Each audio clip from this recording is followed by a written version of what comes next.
கடவுளர் TV நேயர்களுக்கு 2024ஆம் ஆண்டு ஆங்கில புத்தாண்டு நல்வாழ்த்துக்கள். இந்த ஆங்கில புத்தாண்டு அப்படிங்கிறது பார்த்தீங்கன்னா 1/1/2024 அன்னைக்கு ஞாயிற்றுக்கிழமை மக நட்சத்திரம் 3ஆம் பாதம், கௌளவ கரணம், பிரீத்தி நாம யோகம், தேய்பிறை பஞ்சமி திதி.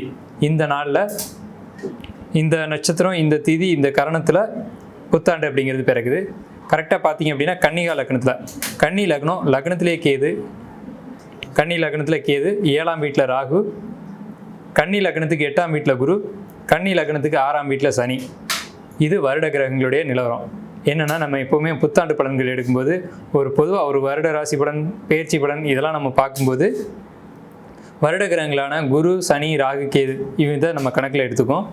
அந்த அடிப்படையில் புத்தாண்டு பிறக்கக்கூடிய லக்னமான கன்னி லக்னத்துக்கு லக்னத்திலேயே கேதுவும், கன்னி ராசியில் கேதுவும், 7ஆம் வீடான மீனத்தில் ராகுவும், 8ஆம் வீடான மேஷத்தில் குருவும், 6ஆம் வீடான கும்பத்தில் சனியும் இருக்கிறாங்க. இந்த நிலையில் இருக்கக்கூடிய இந்த கிரக நிலவரங்கள் உலக மக்களுக்கு என்ன ஒரு நற்செய்தியை சொல்லுது அப்படின்னு நம்ம பார்க்கும்போது, பொதுவாக இந்த ராசின்னு இல்லாமல் அனைத்து தரப்பு மக்களுக்கும் என்ன விதமான பலன்கள் இந்த ஆண்டு, அதாவது ஒரு ஆண்டு பிறகுது அப்படின்னா அந்த ஆண்டினுடைய ஜாதகத்தை வச்சு அந்த ஆண்டு முழுக்க என்னெல்லாம் நடக்கும் அப்படிங்கிறத சொல்லுவாங்க.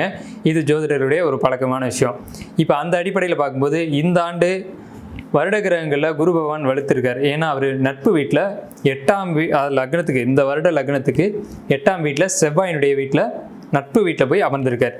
இது நல்லதா கெட்டதா அப்படின்னு பார்த்தீங்கன்னா, அதுக்கு முன்னாடி நம்ம ஒரு விஷயத்தை கவனிக்கணும். இந்த ஆண்டு குரு பயிற்சி உண்டு.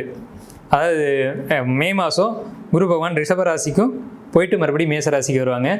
அப்படி பார்க்கும்போது இந்த ஆண்டினுடைய லக்னத்தை இந்த ஆண்டிலேயே குரு பகவான் பார்க்குறது அப்படிங்கிறது மிகப்பெரிய, அதாவது குரு பார்க்க கோடி நன்மை, குரு பார்க்க கோடி தோஷம் நீங்கும் அப்படி சொல்லுவாங்க. அந்த அடிப்படையில் இந்த ஆண்டு லக்னத்தை குரு பகவானே பார்க்கறதுனால, அங்கே லக்னத்திலே கேது இருக்கிறதுனால ஆன்மீகவாதிகளுக்கும் ஆன்மீகத்தை தூக்கி பிடிக்கிறவங்களுக்கும் ஒரு வெற்றிகரமான ஆண்டாக இந்த ஆண்டு இருக்கும் அப்படிங்கிறதுல சந்தேகம் இல்லை. அதை கிரகங்கள் படம் பிடிச்சு காட்டுது. அதே சமயத்தில் 6ஆம் வீட்டில் சனி, இந்த ஆண்டினுடைய ஜாதகத்தில் 6ஆம் வீட்டில் சனி அப்படின்னா உழைக்கக்கூடிய மக்களுக்கு, உழைப்பாளிகளுக்கு, பொதுமக்களுக்கு ஒரு நல்ல விஷயத்தை இங்கே சொல்லுது. அதாவது உழைக்கக்கூடிய மக்களுக்கு நல்ல ஆதாயங்களும் அனுகூலமும் இந்த ஆண்டு உண்டு. அதே மாதிரி பார்த்துக்கிட்டிங்கன்னா இந்த ஆண்டு அரசாங்கத்துக்கு மக்களாலேயும், மக்களுக்கு அரசாங்கத்தாலேயும் ஒரு சிறப்பான ஒரு நல்ல இணக்கமான ஒரு முறையும் நல்ல ஆட்சி மாற்றங்கள் நிச்சயம் உண்டு அப்படிங்கிறத கிரக நிலவரங்கள் சொல்லுது. குறிப்பாக கடந்த ஆண்டுகளில் பார்த்தீங்க அப்படின்னா ஆலயங்களுக்கு சின்ன சின்ன சேதாரங்கள் நடந்தது. சில ஆலயங்கள் மூடப்பட்டது, சில ஆலயங்களில் தொந்தரவான விஷயங்கள் நடந்தது, சில ஆலயங்கள் மூடப்பட்டது, சில ஆலயங்கள் இடைக்கப்பட்டது. அது ஏன் அப்படின்னு கவனிச்சிங்கன்னா, குருவும் ராகும் ஒரே ராசியில் இருந்திருப்பாங்க. இப்போ இந்த ஆண்டின் நிலவரப்படி ராகு பிரிஞ்சு மீன ராசிக்கும், குரு பகவான் தன்னுடைய நட்பு வீடான மேஷத்துக்கும் தனித்தனியே இருக்கிறதுனால இந்த ஆண்டு கோயில்களுக்கு சிறப்பான ஒரு ஆண்டாக இருக்கும். அதாவது பழமையான ஆலயங்களுக்கு கும்பாபிஷேகங்கள் நடத்தப்படும், பழமையான ஆலயங்கள் புதுப்பிக்கப்படும், மக்கள் அதிகமாக ஆலய வழிபாட்டில் ஈடுபடுவாங்க, ஆன்மீகம் சார்ந்த விஷயங்கள்லையும் பாரம்பரியமான வழிபாடுகள்லையும் மக்கள் ஈடுபடுவாங்க அப்படிங்கிறத இந்த ஆண்டு ஜாதகம் அப்படிங்கிறது தெள்ள தெளிவாக சொல்லுது. விலைவாசிகளுடைய ஏற்ற இறக்கம் அப்படிங்கிறது பொதுமக்களை பாதிக்காது. பொதுமக்களுக்கு ஒரு நல்ல விதமான பொருளாதார உயர்வு தான் இது கொடுக்கும். ஏன்னா பார்த்தீங்கன்னா குரு பகவான் இந்த ஆண்டில் மேஷத்துலேருந்து இந்த ஆண்டினுடைய ஜாதகத்தில் 2ஆம் பாவத்தை பார்க்குறாங்க. அப்போ 2 தான் தனம், குடும்பம், வாக்கு, நேத்திரம்னு சொல்லக்கூடிய பகுதி. அப்போ இந்த ஆண்டு மக்களுக்கு பொருளாதாரம் அப்படிங்கிறது சீராக இருக்கும் அப்படிங்கிறது இதிலே தெரியுது. இந்த ஆண்டு மக்களுடைய ஆரோக்கியம் அப்படிங்கிறது சிறப்பாக இருக்குது. ஏன்னு கேட்டிங்கன்னா, இந்த குரு பகவான் தன்னுடைய 9ஆம் பார்வையாக இந்த வருடத்தினுடைய லக்னத்துக்கு 4ஆம் வீட்டை பார்க்குறாரு. அப்போ பொதுமக்களுக்கு ஆரோக்கியத்துக்கு ஒரு நல்ல விஷயம். ஏன்னா நம்ம கடந்த ஆண்டுகளை நம்ம பயணித்து வந்ததில் கவனித்தோம்னா ஒரு பயம் நம்மக்கிட்ட இருந்துக்கிட்டே இருக்கும். ஏன்னா கொரோனா அப்படின்ற ஒரு விஷயம் வந்தது. ஸோ இந்த மாதிரியான பாதிப்புகள் இந்த ஆண்டில் நடக்குமா அப்படின்னா, இந்த ஆண்டுகளில் கொரோனா வர்றதுக்கு வாய்ப்பு உண்டு. ஆனால் பாதிப்புகள் அந்த அளவுக்கு இருக்காது. மக்கள் அச்சம் கொள்ள தேவையில்லை. ஆனால் இந்த ஆண்டு அதுக்காக 100% நல்ல விதமாக தான் இருக்குமா அப்படின்னா கிடையாது. சில பாதிப்புகளும் உண்டு. இந்த ஆண்டு பாதிப்புகளும் உண்டு. அதே நேரத்தில் 70% நல்ல பலன்களும் 30% பாதிப்புகளையும் கொடுக்கக்கூடிய ஒரு அமைப்பில் தான் இந்த ஆண்டினுடைய கிரக நிலவரங்கள் இருக்குது. காலபுருஷ ராசி தத்துவத்தில் 11வது ராசியான கும்பராசி என்பர்களே, இந்த 2024 ஆங்கில புத்தாண்டு வாழ்த்துக்களும் வணக்கங்களுடன் உங்களுடைய ராசி பலன்கள் இந்த வருட கிரக நிலைகளுக்கு ஒட்டி நம்ம பார்க்கும்போது, ஜென்ம சனி பயப்பட வேண்டாம். ஏன் அப்படி சொல்கிறோம்னா, திருப்பி சொல்கிறோம்னா அதில் காரணம் இருக்குதுன்னு அர்த்தம். ஜென்மச்சனி உங்களை ஏற்கனவே பாதச்சனியாக இருக்க காலகட்டங்களே போட்டு வாட்டி வதச்சிட்டார். எத்தனையோ பேரை நம்ம பார்த்துட்டோம் கண்ணோட. ஜாதகம் பார்க்க காசு இருக்காது, சேர்த்து வச்சுட்டு வந்து நம்மகிட்ட பார்ப்பாங்க. அவ்வளோ துயரங்களை கொடுத்தவர் இந்த பாதச்சனி. அதனால் ஜென்மச்சனி காலகட்டங்களில் உங்களுக்கு துயரம் அந்தளவுக்கு இருக்காது, ஓரளவுக்கு இருக்கும். எத்தனை சதவீதம்னு கேட்டிங்கன்னா ஒரு 20% தான் உங்களுக்கு வந்து இருக்கும். ஏகப்பட்ட ஜாதகங்கள் நான் இந்த ஏழச்சனி காலகட்டங்களில் குறிப்பாக கும்பராசிக்காரங்களுக்கு நான் பார்த்துட்டேன். ரொம்ப பணத்துக்கு பிரச்சனை, பொருளாதாரத்துக்கு பிரச்சனை, குடும்பத்தில் பிரச்சனை, குடும்ப உறுப்பினர்களால் பிரச்சனை, இதெல்லாம் நடந்துகிட்டு இருந்துச்சு. ஒரு சில பெண்கள் பார்த்திங்கன்னா திருமணத்துக்காக போராடிட்டு இருந்தாங்க. கரெக்டாக அந்த பாதச்சனி காலகட்டங்களில் அவங்களுக்கு திருமணம் நடந்தது, குழந்தை பாக்கியம் கிடச்சிது. அப்போ ஜென்மச்சனி கெடுதியா அப்படின்னா கிடையாது. உங்களுக்கு ஆதாரங்களோடு நான் சொல்கிறேன்.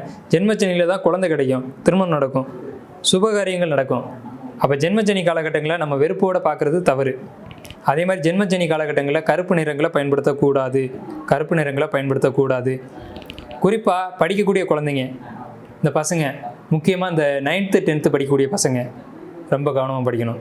ஏன்னா ஏழரச்சனி என்ன செய்வார்னா படிப்பை கெடுக்கணும் அப்படின்னு பிளான் பண்ணுவார். அந்த படிப்பில் நீங்கள் கவனம் செலுத்திட்டீங்க அப்படின்னா படிப்பில் நல்ல மார்க் வாங்கி கொடுத்துருவார் இந்த சனி பகவான்.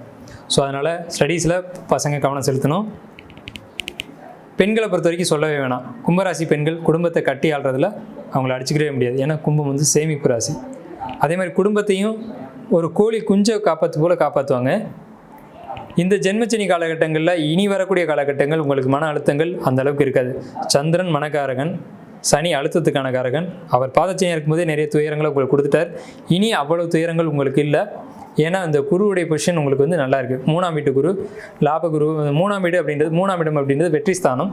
3ஆம் இடம் கை அப்படின்றது தங்கம் அப்படின்னு சொல்லக்கூடியதெல்லாம் 3ஆம் இடம்.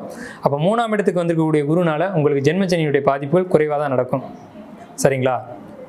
உங்களுக்கு 9ஆம் வீட்டை குரு பகவான் பார்ப்பார். அப்போ 9 குரு பார்த்துட்டாருன்னா ஜென்மச்சனியுடைய வீரியம் உங்களுக்கு அந்தளவுக்கு இருக்காது. இதனால தான் நம்ம சொன்னோம் ஜென்மச்சனியில் பயப்பட வேணாம் அப்படின்னு சொல்லி. சரி, உங்களுக்கு என்ன பரிகாரம் கொடுத்துருக்கோம் அப்படின்னு பார்த்தீங்கன்னா கருப்பு நிறங்களை பயன்படுத்த வேண்டாம். இது ஒரு அட்வைஸ். லக்ஷ்மி நரசிம்மருடைய வழிபாடு முக்கியமாக நான் உங்களுக்கு கொடுக்கக்கூடிய வழிபாடு தான். துளாராசினுடைய நடு நட்சத்திரமாக இருக்கக்கூடியது சுவாதி நட்சத்திரம். அந்த சுவாதி நட்சத்திரத்தினுடைய கடவுள் யாருன்னு பார்த்தீங்கன்னா லக்ஷ்மி நரசிம்மர். சுவாதி நட்சத்திரம் முத்து. அந்த சுவாதி நட்சத்திரம் தாம்பத்தியத்துக்கான நட்சத்திரம், ஒற்றுமைக்கான நட்சத்திரம். ஸோ நீங்கள் சுவாதி நட்சத்திரம் வரக்கூடிய நாளில் லக்ஷ்மி நரசிம்மரை போய் வழிபாடு பண்ணிங்க அப்படின்னா இந்த ஜென்மச்சனியுடைய தாக்கம் உங்களுக்கு எல்லளவு கூட இருக்காது. அந்த சுவாதி நட்சத்திரத்தில் தான் சனி உச்சபலமே அடைகிறார். அங்கே தான் நீங்கள் கவனிக்கப்பட வேண்டிய விஷயம் இருக்குது. நீங்கள் வழிபாடு நான் வலிமையான பரிகாரத்தை உங்களுக்கு வந்து கொடுத்துருக்கேன். ஜென்மச்சனி அப்படின்றதுனால நம்ம இதை எடுத்திருக்கோம். ஜென்மச்சனி காலகட்டங்களில் நீங்கள் வழிபட வேண்டிய தெய்வம் லக்ஷ்மி நரசிம்மர். சுவாதி நட்சத்திரத்தன்றைக்கு வழிபடணும், அதான் ரொம்ப முக்கியம். உங்களுக்கு பொறுத்த வரைக்கும் 85% நற்பலன்களும் 25% தீய பலன்களும் உண்டு. தீய பலன்கள் 25% தான். 85% நல்ல பலன்கள் தான் இருக்குது. ஸோ கும்பராசிக்காரங்க கவலையை விடலாம், கவலைப்பட வேண்டாம், நல்லா தான் இருக்குது. கடவுள் அருள் டிவியை பார்த்தமைக்கு நன்றிகள். மேலும் இது போன்ற தகவல்களை தெரிந்து கொள்ள கடவுள் அருள் டிவியை சப்ஸ்கிரைப் செய்யுங்கள். மறக்காமல் பெல் ஐக்கானை கிளிக் செய்யுங்கள்.